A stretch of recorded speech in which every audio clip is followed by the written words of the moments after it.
BRS పాలనలో ఎన్నికలు వచ్చినప్పుడు మాత్రమే ఇండ్ల ఆశ చూపి గెలిచారని రెవెన్యూ గృహ నిర్మాణ శాఖ మంత్రి పొంగులేటి శ్రీనివాసరెడ్డి ఆరోపించారు.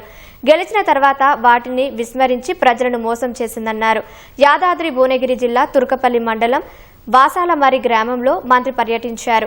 లబ్ధిదారులకు ఇందిరమ్మ ఇండ్ల మంజూరు పత్రాల పంపిణీ కార్యక్రమాన్ని జ్యోతి ప్రజ్వలన చేసి ప్రారంభించారు. అర్హులైన లబ్ధిదారులకు ఇందిరమ్మ ఇళ్లు పట్టాలను అందజేశారు. ఆగవ్వ అనే మహిళకు మొదట ఇందిరమ్మ ఇంటి మంజూరు పత్రాన్ని అందజేశారు. మాజీ సీఎం దత్తత తీసుకున్న వాసాలమరి గ్రామ అభివృద్ధి చూస్తే గత పాలన కళ్లకు కడుతుందని దుయ్యబట్టారు. రాష్ట్ర వ్యాప్తంగా 25 లక్షల ఇందిరమ్మ ఇళ్లు కట్టడమే ప్రభుత్వం లక్ష్యమన్నారు.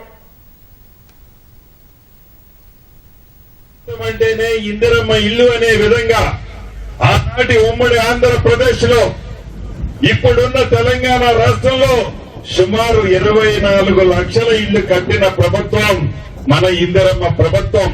రాష్ట్ర వ్యాప్తంగా 4.5 లక్షల ఇళ్లు ఇచ్చి ప్రతి ఇంటికి 5 లక్షల చొప్పున 4 విడతల్లో పునాదులు వేయడంతోనే ₹1,00,000, స్లాబ్ లెవెల్కి కట్టడంతోనే మరొక 1,00,000, స్లాబ్ వేయడంతోనే 2 లక్షలు, ఇల్లు పూర్తయిన తర్వాత 1,00,000 చొప్పున 5 లక్షలు ఇచ్చే కార్యక్రమాన్ని 22,500 కోట్లతో మొదటి విడతగా మొదలుపెట్టి ఎప్పుడు ఎన్నికలు వచ్చినా బొమ్మలు చూపించి ఓట్లు వేయించుకోవడం తప్ప, నువ్వు నన్ను గెలిపిస్తే ఇంకో ఈ డబుల్ బెడ్రూమ్ ఇస్తామనేవి బొమ్మలు చూపించి ఓట్లేయించుకోవడం తప్ప పట్టుమని ఏ ఊర్లో ఒక 10 ఇళ్లు కట్టిన సందర్భాలు లేదు.